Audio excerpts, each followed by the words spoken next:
Hello everybody. It's been a little while since I posted videos, so I thought I'd kind of show what I've been working on. I hadn't gotten too much done. Other things have been getting in the way, but I've made some progress, so I just wanted to kind of show what I've been doing. I got another plastic 5th edition Warhammer Fantasy Bretonnian Knight done. This is all plastic Knight of the Realm. And this actually came in the starter set. That actually, I'll show you what that came from. This would be here. I'll just pan over here. Yeah, here we go. This was what the 5th edition. Let's see if I can get to focus. There we go. 5th edition box set that came with the Bretonnians rule books and Lizardmen. And I actually bought this, I think, back in '98. Somewhere in there. I think I got it used. It was actually the first thing I ever bought on eBay. And of course, like I talked in some previous videos, got kind of busy, and so I never really started on the set. I just dreamed about doing it. And so that's what my project's kind of been, getting back to that. And so that's what this is one of those knights that's from that set. It comes with 12 plastic knights, eight different poses on the Bretonnian side. And this was kind of fun. It was a good way to. One thing I'm liking about doing the knights is it gives me a chance to try some different colors that I don't normally paint and figure out base colors, washes, and highlighting colors that I want to use, and it's really helped me improve, I think, that way as far as some colors that I haven't used in the past. So that's been a lot of fun. So anyway, so that's how that guy turned out. So that's pretty cool. So I'm real happy with how he turned out. The fair amount of detail for these old plastic kits. They actually, I think, came out in 1996. And they're still some of my favorites. The 6th edition ones came out somewhere around 2003, I think. And they're neat, and a lot of people like them better. For me personally, this more captures the medieval Arthurian type feel that I like, kind of the low fantasy. So anyway, so we'll put him over here, and he can join his buddies and defend the realm. And okay, the only other thing that I've really kind of been working on, which I'll show, I had quite a few of these 5th edition. I'm trying to make my army. It's going to be entirely made up of 5th edition Games Workshop models. And so through the years, I'd bought some when I would happen to get to a hobby shop, and then when they were starting to close them out, then I started to you get them out, dig through the sale bin and buy some. So I just kind of accumulated whatever they had, and then now on eBay, of course, they're discontinued, and so I've been trying to find what I can.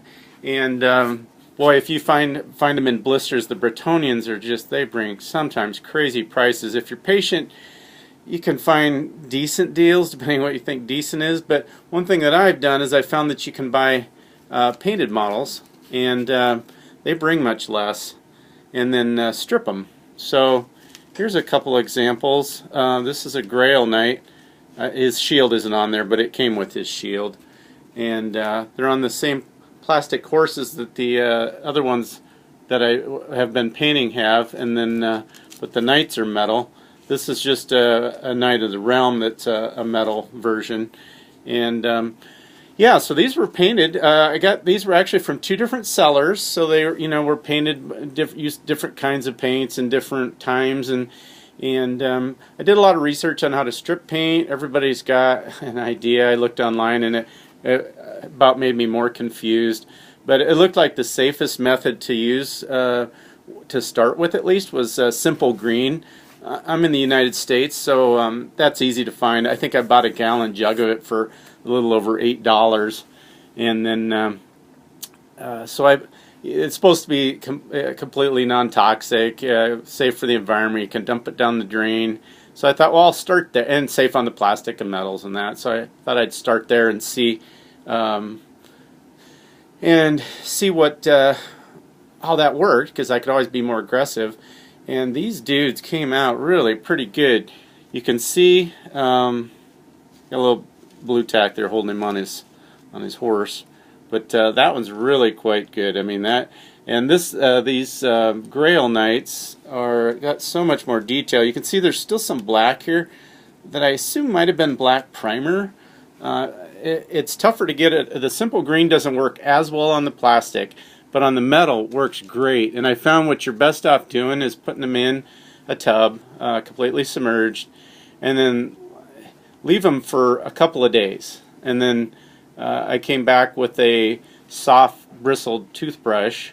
I'd maybe try medium. I just was trying not to be too aggressive, and I would scrub them. You know, just spend a couple minutes on each one, and then drop them back in and wait a couple days, do it again, couple days, do it again. I think I basically let these soak off and on for maybe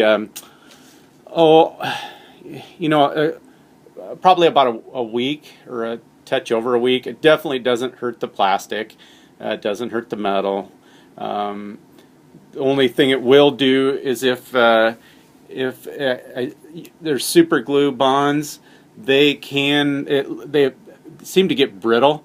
Like this guy here, he's still stuck on. Well, he's still all put together. His arm and his torso and his legs are separate, but that all still stayed together.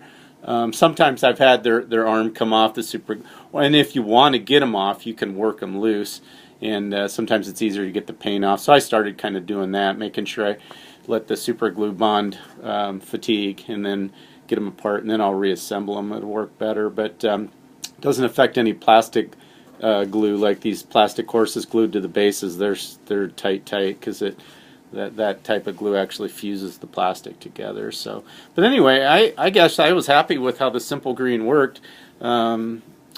You know, I was a little afraid to try anything more aggressive, but you know, it took some elbow grease and a little time. But you know, gosh, I think they're going to prime and paint up just like brand new, and I ended up paying less than half of what they would be if you bought them in a blister of any kind. So so that was nice savings there. So that's just something to think about. At least on the metal and plastic, the GW plastic, from that time frame, it was completely safe. And so anyway, something to look into if somebody's interested in trying that.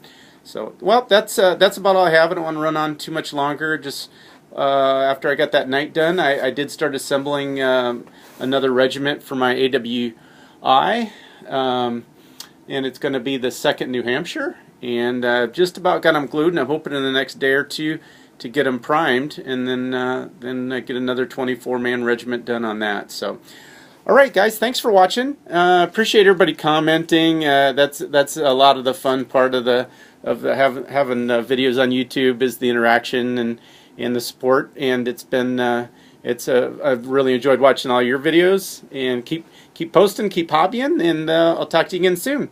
Thanks a lot.